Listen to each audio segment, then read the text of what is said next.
ये स्पेस से गिरा हुआ रॉक है, कोई नॉर्मल रॉक नहीं है। तो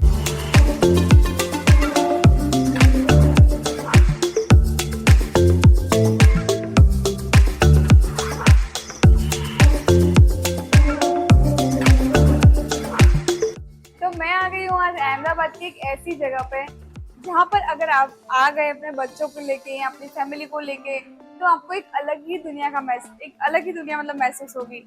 अलग दुनिया का मतलब है कि आपको ऐसे लगेगा कि आप पृथ्वी के बाहर मतलब चांद में या चांद पर या फिर आसमान में मतलब स्पेस में घूम रहे हो। क्योंकि पहले तो मैं ऑलरेडी यहाँ पे आके शूट कर चुकी हूँ। ये जगह बहुत ही अमेजिंग है, यहाँ पे एक अलग ही एक्सपीरियंस फील होता है आपको। तो मैं चाहती थी कि मैं ये जगह मतलब मेरी ऑडियंस को भी दिखाऊं कि अहमदाबाद में ऐसी भी कोई जगह है जहाँ पे आप ऐसा कुछ एक्सपीरियंस कर सकते हो।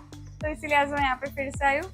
तो चलो चलते हैं अंदर और फिर जाके देखते हैं कि इस जगह पे आपको क्या महसूस होगा, क्या एक्सपीरियंस होगा, आप क्या देख सकते हो।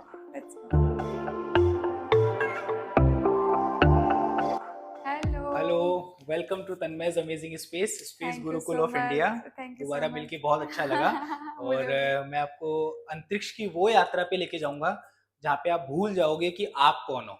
तो okay. That is the beauty of universe. Right. और ये जो जगह है तन्मय सर ने उस खूबसूरती के साथ बनाई है कि चाहे बच्चा हो, चाहे आपकी या हमारी तरह हो, या फिर कोई बूढ़ा भी हो, और किसी भी तबके से हो, कि साइंटिस्ट हो, चाहे डॉक्टर हो, या फिर कॉमर्स फील्ड से हो, सबको सेम लेवल का आनंद आता है। क्योंकि यूनिवर्स है ही ऐसा, हम सबका जो शरीर है वो तारे की धूल से ही बना हुआ है। तो क्यों ना मैं आपको इस जगह का थोड़ा सा एक टूर कराऊं और आपको ऐसा लगे कि हम स्पेसशिप में बैठ करके हम ही कल्पना चावला, सुनीता विलियम्स और शुभांशु शुक्ला जी हैं। बिल्कुल बिल्कुल, मैं भी यही चाहती हूँ मेरी ऑडियंस के लिए कि मैं यस। उनको ऐसा कुछ दिखाऊं। जैसे आपने बोला कि कॉमर्स फील्ड के हो, कोई भी एंजॉय कर सकता है, यस। क्योंकि ये एक्सपीरियंस मैं खुद कर चुकी हूँ। मैं भी पहले आ गई हूँ। हाँ। तो मैं कॉमर्स फील्ड से ही हूँ, हाँ। मेरा इस फील्ड से कोई लेना देना नहीं, पर मुझे बहुत मजा आया, बहुत अच्छा एक्सपीरियंस रहा था मेरा उस टाइम पे। तो बिल्कुल। मैंने सोचा कि फिर से हमारी ऑडियंस को अब दिखाए कि वो लोग यहाँ पे क्या एक्सपीरियंस कर सकते हैं और इस जगह पे क्या देखने और को कॉमर्स मिलेगा। वालों के लिए तो बड़ी बात है, क्योंकि वर्ल्ड के सबसे रईस जो है वो हमारे एलॉन मस्क हैं, और वो स्पेस के फील्ड से हैं। और ये जो जगह है ये जीरो डिजिटल है, यहाँ पे कोई स्क्रीन नहीं है, क्योंकि आजकल सब कुछ स्क्रीन पे हो गया है। और ये जगह गुरुकुल जो भावना थी, हमारे गुरु शिष्य परंपरा, उसी पे आधारित पूरा ब्रह्मांड का दर्शन है। तन्मय सर की खगोल की पूरी दुनिया है। तो ओके। हमारा जो सौर मंडल है उसमें सूरज एक स्टार है और उसके चारों तरफ प्लैनेट्स घूमते रहते हैं। और ये जगह है ना, हाथों से बहुत प्यार से बनाई हुई है। तो इस तरह से आपको खूबसूरत से प्लैनेट्स दिखते हैं, जिसमें से एक प्लैनेट जो है धरती, जिस पर हम लोग रहते हैं। और कमाल की बात है कि इस धरती पर जो हम लोग रहते हैं ना, वो 8 अरब लोग, इतनी ही पॉपुलेशन है कि बुर्ज खलीफा के क्यूब में फिट हो जाए। तो ये तन्मय सर की इमेजिनेशन है कि कैसे हम किसी चीज को समझ पाए कि अगर मैं बुर्ज खलीफा का क्यूब बनाऊं तो हमारी पूरी धरती के लोग इसके अंदर फिट हो जाए। इतनी हमारी पॉपुलेशन है और पूरी धरती को हमने घेर करके रखा हुआ है। और ये जो धरती है, ये जिसके चारों तरफ घूमती है, ये है हमारा सूरज। आपने कितनी बार सूरज देखा होगा, या हमारी ऑडियंस ने कितनी बार देखा होगा। और हम सूरज को बोलते हैं सूरज देवता। इसी सूरज को जब हम समझते हैं तो उसमें 13 लाख धरतियां आप भर दो ना, इतना विराट सूरज है। मैं सर ने नॉन डिजिटल कैसे बनाया है, तो इस पिटारे को आप ही खुद खोल करके समझो कि क्या है इसके अंदर। तो जो दुनिया डिजिटल में कैद हो गई, वो यहाँ पर आपको हमारी गुरुकुल परंपरा के अंदर मिलेगी। तो तन्मय सर ने पूरा खजाना जो है इस तरह से पिटारों में रखा हुआ है। तो जैसे ये लोग जो भी स्पेस में जाते हैं हाँ। इसमें बैठ के, हाँ। तो ऐसा मतलब पानी वगैरह का उनका खाने का क्या होता है वहाँ पे? आपसे बहुत अच्छा खाना खाते हैं और अच्छा। बहुत अच्छा पानी पीते हैं। वो जितना भी यूरिन होता है उसी को क्लीन करके पीना होता है उनको। और इस तरह के पाउच होते हैं, और उनको जब प्रेस करते हैं ना, आप करके देखो, आपको मजा आएगा। आपको जो भी फील हो रहा है ना, यही फील सुनीता विलियम्स जी को हुआ है। अच्छा। तो इस तरह से बबल्स बाहर आते हैं और आप पानी पीते हो। तो अच्छा। वहां पे ना रिसाइकिल होती है हर चीज। आपको पता है आपके पास लिमिटेड सोर्सेज है, तो आप कम सामान के अंदर ज्यादा से ज्यादा उसको काम में ले पाओ। खाना क्या खाते हैं? खाना भी उनके पास होता है, उन्होंने गाजर का हलवा भी खा सकते हैं, मूंग का हलवा भी खा सकते हैं, पर उनकी प्रोसेस होके जाता है, पूरा खाना टेस्ट होकर के जाता है।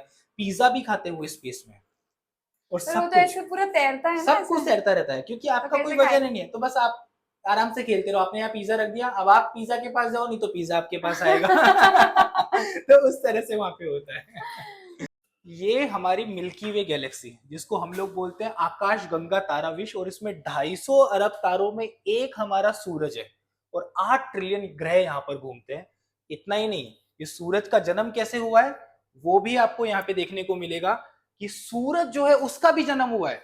तो यहाँ पर उसको भी तन्मय सर ने नॉन डिजिटल तरीके से रखा हुआ है कि कैसे हमारे सूरज का जन्म हुआ और हमारे ग्रहों का जन्म हुआ, और इस पूरे जन्म के अंदर 700 मिलियन साल लग गए हमारे ग्रहों को बनने में। वहां आपको ऐसा लगेगा कि आप कहाँ आ गए। वैसे तो आपको यही लग रहा होगा कि आप कहाँ आ गए पर ये जगह एकदम अनोखी दुनिया है। ये जगह आपको वो बताती है जो हमारे पूर्वज सालों से कर रहे हैं। ऋषि का नाम सुना होगा या बच्चे ओरायन कॉन्स्टलेशन का नाम सुनते हैं तो उनको यहाँ पे समझ में आता है कि तारामंडल क्या होते हैं, कॉन्स्टलेशन क्या होते हैं, तारे कितने दूर होते हैं, किस तरह के होते हैं। तो उन सब चीजों को एकदम आर्टिस्टिक तरीके से तन्मय सर ने यहाँ डिस्प्ले किया है। इवन अगर आपका मन है कि आपके जन्मदिन वाले दिन आपके तारे कौन से दिखते हैं तो वो भी यहाँ पे अगर आप देखोगे ना तो तन्मय सर ने अम्ब्रेला को पूरे आकाश में परिवर्तित करके और अवकाश के सारे के सारे तारों को यहाँ पे रखा हुआ है। और जिस महीने आपका जन्मदिन होता है उस महीने में कौन से तारे अहमदाबाद से आपको दिखते हैं। तो ये आर्ट और साइंस का जो मिलन है यही तो हमारी एस्ट्रोनॉमी और यही भारत की परंपरा है कि हमने कला को बड़ी खूबसूरती तरीके साथ में वैज्ञानिक किया हुआ है। और इतना ही नहीं, आपको ये भी पता लगता है कि सबसे ब्राइटेस्ट तारा जो है वो ध्रुव का तारा नहीं है।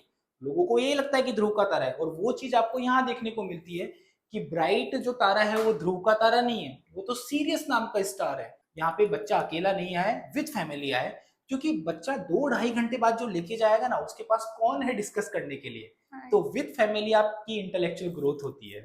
तो ये गैलरी उस चीज को डेडिकेट की हुई है। वेरी नाइस, अमेजिंग ना। तो तन्मय सर को ये था कि मुझे ना पूरा ब्रह्मांड बनते हुए दिखाना है, तो ऐसी गुफा बनाई है आज पूरी रात आपको नींद नहीं आएगी, ये मेरी गारंटी है तो आइए आप इस तरफ, मैं आपको ब्रह्मांड की ऐसी दुनिया में लेके जाता हूँ जो वर्ल्ड की फर्स्ट गुफा बनाई है जिसमें आपको पूरा ब्रह्मांड बनते हुए दिखेगा कि ब्रह्मांड किस तरह से बन रहा है।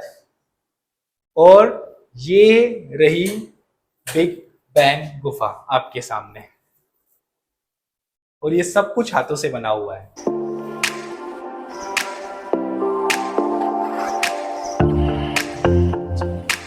ये जो मतलब जो हम आंखों से देख रहे हैं, मैं जो आंखों से देख रही हूँ वो कैमरा कभी भी कैप्चर नहीं कर पाएगा, नहीं कर पाएगा कभी भी। और जो आप फील कर रहे हो वो आप अपने शब्दों में नहीं डाल पाओगे। और अगर आप शब्दों में डाल दोगे तो आपको ये नहीं होगा कि मैं कौन सा शब्द पहले रखूं। और ये सब देखने के लिए, एक्सपीरियंस करने के लिए यही आना पड़ेगा। मैं कैमरा में कितना भी चाहूँ तो भी इसको नहीं बता सकती हूँ। वो हमारे विक्रम साराभाई और अब्दुल कलाम है। तो तन्मय सर ने क्या किया, उन्हीं के अंदर पूरी भारत की यात्रा रखी है कि हम किस तरह से पहली सैटेलाइट, पहले रॉकेट से लेकर के चांद पे पानी ढूंढना हो, मंगल पे जाना हो, तो पूरी की पूरी यात्रा यहाँ पर है। इवन इतना ही नहीं, भविष्य में जब बच्चे एस्ट्रोनॉट बनेंगे, जो लोग यहाँ पे आते हैं, यही तन्मय सर का टारगेट है कि जो लोग यहाँ पे आते हैं ना, भारत का तिरंगा लेकर के चांद पे लहराए, मंगल पे लहराए, अंतरिक्ष में जाए, तो बस उनकी फोटो भी यहाँ पे लगाने के लिए जगह रखी हुई है। तो बस ये जगह आनंद लेने के लिए, और किसी का मन होता है कि मुझे तुरंत एस्ट्रोनॉट बनना है तो उनको एस्ट्रोनॉट भी यहाँ पे हम बनाते हैं, उनके लिए पूरी ड्रेस होती है यहाँ पे। अच्छा, हाँ जी बिल्कुल मेरे को भी बनना है। बिल्कुल आपको भी एस्ट्रोनॉट बनाएंगे तो तन्मय सर ने डिजाइन किया है कि पूरा का पूरा रॉकेट एज अ टाउन है, कि आपको अलग अलग देशों के रॉकेट्स को देखने का एक अलग ही मजा आएगा। और बिल्कुल आर्टिस्टिक तरीके से बिना डिजिटल के तन्मय सर ने डिजाइन किया पूरा का पूरा रॉकेट टाउन। आप मानोगे नहीं, ये रिएक्शन मेरा डेली आता है क्योंकि बनाया इतना सुंदर है। यहाँ पे हर देश के रॉकेट्स हैं अलग अलग जगह से, भारत के भी हैं, ये रशिया का रॉकेट है, और ये हमारा चंद्रयान मिशन, उसका प्रज्ञान रोवर, ये अमेरिका का रॉकेट है। तो ये जो प्रज्ञान रोवर जो वहाँ पे लैंड हुआ था वो अभी भी वहाँ पे वर्क कर रहा है? वो रखा है पर अभी काम नहीं कर रहा, उसकी अवधि बिल्कुल लिमिटेड टाइम की थी, उसके बाद में वो बंद हो गया। तो अब मैं आपको जिस जगह लेके आया हूँ ना, यहाँ पे नालंदा और शारदा विश्वविद्यालय जो है ना, उसकी समझ है कहीं ना कहीं। तन्मय सर का बहुत मन था कि हमारे पूर्वजों ने जो समझा है ना, वो भी एक ज्ञान है, तो क्यों ना हम उसका भी आनंद लें। तो चाहे पूरे विश्व भर की सिविलाइजेशन हो, चाहे भारत का इंडियन नॉलेज सिस्टम हो, तो उसका पूरा सार यहाँ पर है कि हम लोग समझे तो सही कि भारत ने मंदिर ऐसे कैसे बनाए कि जहाँ पे सूरज की रोशनी पूरे दिन में, पूरे साल में सिर्फ 2 बार आती है। तो इसका मतलब कुछ तो उनका आर्किटेक्ट था। हमारे मंदिरों में आप जाओगे ना तो आपको अलग फील होता है कई बार, क्योंकि आर्किटेक्ट में उन्होंने सूरज की किरणों का जो प्रवेश है वो अलग तरीके से रखा है। तो ये सारी चीजें बिल्कुल अलग है। नवग्रह के ऊपर मंदिर होना, और ये सब कुछ, कई मंदिर ऐसे हैं जहाँ पे तारों का पूरा विज्ञान रखा हुआ है। माला के जो 108 मोती है, क्या वो किसी तरफ इंडिकेट करते हैं कि धरती से सूरज कितना दूर है? तो 108 सूरज अगर आप लगाओ ना तो आप सीधा सूरज पे पहुंच जाओ। उसी तरीके से हमारे 108 सूरज लगाओ, 108 सूरज आप लगाओगे ना धरती धरती से, तो आप सीधा सूरज पे पहुंच जाओगे। इतना डिस्टेंस है। बिल्कुल 15 करोड़ किलोमीटर की डिस्टेंस है। अच्छा। और इसी तरह से हमारी धरती पे बहुत सारी वेधशाला है, पर हम्म। जयपुर के अंदर ये जंतर मंतर बना हुआ है। ये आपको 2 सेकंड के अंतराल से पूरा का पूरा समय बताता है। आज भी 300 साल बाद ये काम कर रहा है। तो अच्छा। ये चीजें जब लोगों को पता लगती है ना, तो उनको लगता है कि नहीं, भारत विश्व गुरु क्यों है, उसके पीछे खगोल का तो ज्ञान है। हमारे इंडिया में जो नालंदा थी वो तो डिस्ट्रॉय कर दी पूरी। बिल्कुल हाँ। अभी वहां पर कुछ चल रहा है कि नहीं? हाँ, पर अभी हमारे पास में बहुत सीमित शास्त्र बचे हैं, तो उन्हीं को डिकोड करने वाले लोग डिकोड करते हैं। पर संस्कृत एक ऐसी सब्जेक्ट है कि जिसको आपको समझने के लिए पहले उसकी वोकेबुलरी, उसकी ग्रामर समझनी होगी। तो वो चीजें समझकर उन पे काम हो रहा है अभी। और ये क्या है? ये वो श्लोक है, जैसे अगर मैं आपको बोलता हूँ you are the star dust, मतलब कि आप तारे से बनी हुई धूल से ही आप बने हुए हो। उसी चीज को अगर हम संस्कृत में देखें तो उन्होंने श्लोकों में उन चीजों को गढ़ा हुआ था। तो जैसे एक श्लोक है जो बोलता है सर्व दिशा नाम सूर्या सूर्या सूर्या, मतलब कि जो तारे आप देखते हो ना, वो सूरज की तरह ही तारे हैं। तो ये बात उनको कैसे समझती है हमारे पूर्वजों को, बिना टेलीस्कोप के अगर हम कहें तो उन्होंने उन चीजों को संस्कृत में रखा हुआ है। पढ़ते मुझे इसमें थोड़ा इंटरेस्ट आया, ये क्या है? ये एक ऐसी ऑब्जर्वेटरी है, जैसे आपको पता लगता है ना कि दिन आधा हो चुका है, क्योंकि दिन आधा कैसे हुआ कि सूरज उग करके सिर की तरफ आ गया लगभग। तो यहाँ पर क्या होता है कि सूरज की रोशनी पूरे दिन में सिर्फ एक बार इस गुफा में आती है, जिससे पता लग जाता है कि आधा दिन हो चुका है। तो इस कहाँ पर तरीके है? से ये ऑब्जर्वेटरी हमारे माया सिविलाइजेशन की है। तो मैक्सिको साइड ये ऑब्जर्वेटरी बनी हुई है। अच्छा। बिल्कुल, पर तो बहुत ऐसा कुछ पुरानी। अपने गुजरात में है क्या? गुजरात का मोढेरा टेम्पल, जहाँ पे गर्भगृह में सूरज की रोशनी साल में सिर्फ 2 बार आती है, जो इंडिकेट करता है कि सूरज आज बिल्कुल पूर्व दिशा से उग रहा है। तो अच्छा। ऐसा तो मंदिर कहीं बन ही नहीं सकता दोबारा। हाँ हाँ। आपको मजा आएगा देख करके कि तन्मय सर का 40 साल का एक खजाना है, ओके। स्पेस से गिरे हुए रियल रॉक्स। बिल्कुल आपने सही सुना, स्पेस से जो पत्थर धरती पे गिरते हैं। तो आपकी ऑडियंस जो यहाँ करके देखेगी, पर एक बार आप पहले देख लीजिए। एक मिनट पहले हो जो चालू रख दो वीडियो। और इतना ही नहीं, सिर्फ देखने को नहीं, आप इसको टच भी कर सकते हो। तो ये जगह तन्मय सर ने इस तरह से बनाई है कि आप सेंस करो कि स्पेस से गिरी हुई पत्थर जब आप हाथ में लेते हो तो आपको कैसा अनुभव होता है। ये स्पेस से गिरा हुआ रॉक है, कोई नॉर्मल रॉक नहीं है। ऐसा मतलब कोई भी तो लाके रख सकता है कि भाई ऐसा कैसे? हाँ बिल्कुल, तो इनका पूरा टेस्ट होता है लैब में, फिर इनके सर्टिफिकेट बनते हैं और उसी हिसाब से इनको दिया जाता है। तो तन्मय सर अलग अलग देशों में जाकर के इनका कलेक्शन कर रहे हैं। तो 40 साल हो गए तब जाकर के सर के पास ये कलेक्शन हुआ है। तो इनकी महिमा बिल्कुल अलग होती है। तो ये कहाँ से आया है? ये रशिया में गिरा था 1947 में, सेम साल जब भारत आजाद हुआ था। तो उसके बाद ये रखा हुआ था, फिर तन्मय सर जब वहां गए तो फिर उन्होंने इसको परचेज किया। तो क्यों ना हम उस रिश्ते को थोड़ा अलग लेकर जाएं। तो आप चांद पे आइए। तो तन्मय सर ने कुछ इस तरह से बनाया है कि जो भी यहाँ आता है ना, तो उसको चांद पे चलने का एक अनुभव होता है। और चांद पे चलने का अनुभव तो ठीक है, पर भारत का जो चंद्रयान मिशन था, तो तन्मय सर का बहुत मन था कि उस मिशन को सेलिब्रेट किया जाए। तो अभी आपके सामने इस चांद के ऊपर चंद्रयान मिशन की लैंडिंग होगी, जस्ट आपके ऊपर से। तो जब यहाँ पे लोग आते हैं ना, तो उनको मजा आता है कि अरे हमने तो चंद्रयान को लैंड होते हुए देखा। तो ये हमारे भारत का गौरव है, जो ऐसी जगह गया था जहां पे आज तक कोई नहीं गया।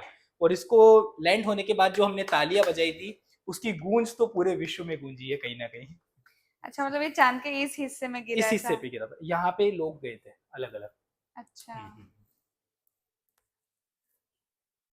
ये हमारी पृथ्वी है। यस, चांद से बिल्कुल ऐसी पृथ्वी आपको दिखती है, और इसी तरह से आपको तारे दिखते हैं चांद से। अच्छा। ये हमारी तरफ से एक अनमोल सा गिफ्ट है। तन्मय सर 2 रुपए के नोट जिसपे आर्यभट्ट सैटेलाइट बनी हुई थी, हमारे आर्यभट्ट ऋषि के ऊपर इस सैटेलाइट का नाम रखा था। तो तन्मय सर को ये था कि हर घर में ये विरासत पहुंचे और आप इसको सहेज के रखो। तो ये आपके लिए है। तन्मय सर Thank you की so much. 40 साल की जर्नी जो है, उसका ये एक विरासत की तरह। Thank you so much. और जितना भी अभी आपने व्लॉग में दिखाया है, ये तो सिर्फ 1% है। I know. तो अगर पूरा एक्सपीरियंस करना है तो यहाँ आना होगा और फिर एक अलग दुनिया मिलेगी। डेफिनेटली जितना भी मतलब यहाँ पे दिखाया है हमने ब्लॉग में, वो सिर्फ 1% है। 99% तो आप मतलब यहाँ की जो डिटेल्स, यहाँ का जो नॉलेज, एक्सपीरियंस, वो सब आप यहाँ पे आके ही देख पाओगे। तो मस्ट विजिट, क्योंकि जब मैं भी आई थी तो मैंने पूरा विजिट किया था, तो मुझे पता है कि ये तो सिर्फ 1% ये, 99% आप बहुत एंजॉय करोगे। अगर आपके बच्चों को लेके आओगे तो उनको बहुत मजा आएगा, बहुत नॉलेज मिलेगा उनको। बहुत इंफॉर्मेशन मिलेगी, आपको भी बहुत मजा आएगा डेफिनेटली। तो अगर आप अहमदाबाद में हो या अहमदाबाद आ रहे हो तो इस जगह को तो डेफिनेटली विजिट करो। और ये ब्लॉग अगर आपको अच्छा लगा हो तो लाइक भी करना, शेयर भी करना और सब्सक्राइब भी करना। थैंक यू सो मच, मिलते हैं नेक्स्ट ब्लॉग में, बाय बाय।